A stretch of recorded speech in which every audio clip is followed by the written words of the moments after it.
Hay una situación algo compleja que se genera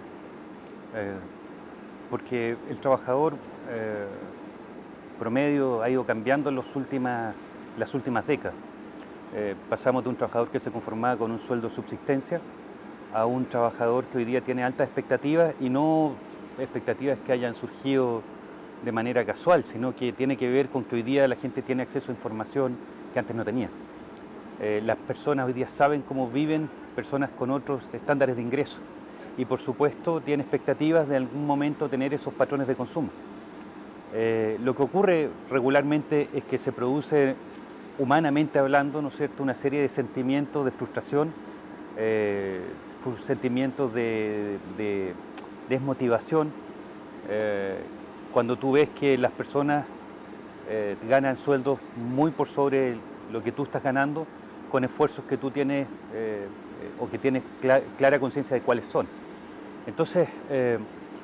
tenemos trabajadores que viven en una situación de permanente frustración, diría yo, de permanente sensación de poco avance, de desigualdad, de infelicidad, ¿por qué no decirlo? Porque esto genera cierta infelicidad, y con una sensación de estancamiento en sus vidas personales que, por cierto, trae consecuencias que van mucho más allá del mundo laboral, tiene que ver también con lo que ocurre en la familia.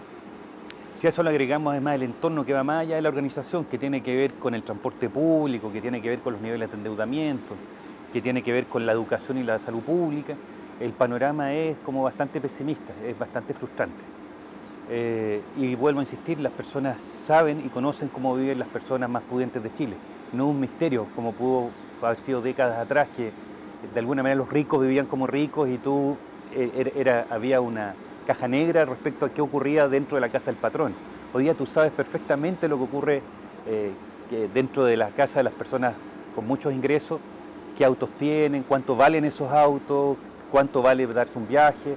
En el fondo hoy día la información está mucho más asequible, y eso yo diría que acentúa aún más la sensación de frustración de las personas que no pueden acceder a ese patrón de consumo. Entre otras cosas, eso ha llevado a que muchas personas se sobreendeuden con el propósito de vivir como. Hay una imagen de la felicidad muy asociada al consumo, altos niveles de consumo, y por supuesto cuando no lo logras y te ofrecen una tarjeta con mucho cupo, de alguna manera lo vas tomando y te vas tratando de armar tu propio camino, con las consecuencias que después muchas veces no eres capaz de responder a esos compromisos financieros que has ido adquiriendo en este contexto. Entonces, lo que va ocurriendo con ese trabajador en el mundo organizacional es que tienes una persona que siente una fuerte impotencia de no poder surgir, de no poder avanzar. Y aquí viene una cosa interesante, y es que, por una parte, nosotros tenemos, entre la publicidad y entre los discursos de recursos humanos, tienes un discurso que no se apega a la realidad. Cuando tú hablas de trabajadores felices, cuando hablas de equipos de trabajo, de compromiso organizacional, de camiseteo, la camiseta puesta que se hizo hoy día,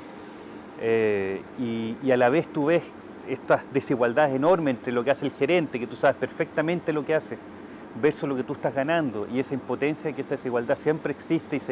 y se justifica de maneras que son bastante ficticias. En el largo plazo tú vas sintiendo esa impotencia dentro de la organización y ese malestar encubierto. No hay que engañarse con que las personas muchas veces declaran compromisos, porque ese compromiso declarado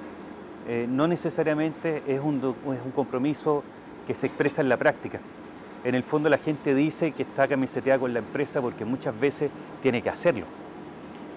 pero no necesariamente lo es. Y el ejemplo más claro sobre eso es el caso de los millennials. Los millennials adaptan sus discursos de acuerdo a lo que quiere escuchar la gerencia, y no tienen ningún problema en dejar la organización cuando las condiciones son mejores en otro lado, porque son mucho más audaces que las generaciones precedentes, y por lo tanto toman decisiones con mayor autonomía, con mayor valor, por así decirlo, con mayor valentía, porque tienen menos peso y menos cargas que las generaciones presentes. Tienen menos hijos, menos niveles de endeudamiento en algunos casos, tienen a los papás que muchas veces los apañan en diversas formas. Pero esa generación es valiente, pero esa generación expresa la diferencia entre discurso y la práctica. No es casualidad que en los últimos 20 años hayan emergido discursos en Chile como la felicidad organizacional, como la gestión por competencia, como el coaching fenomenológico, como la calidad de vida, porque son discursos que de alguna manera tratan de paliar este sentimiento de insatisfacción permanente que hay con el trabajo y que de acuerdo a algunas personas tiene que ver con esta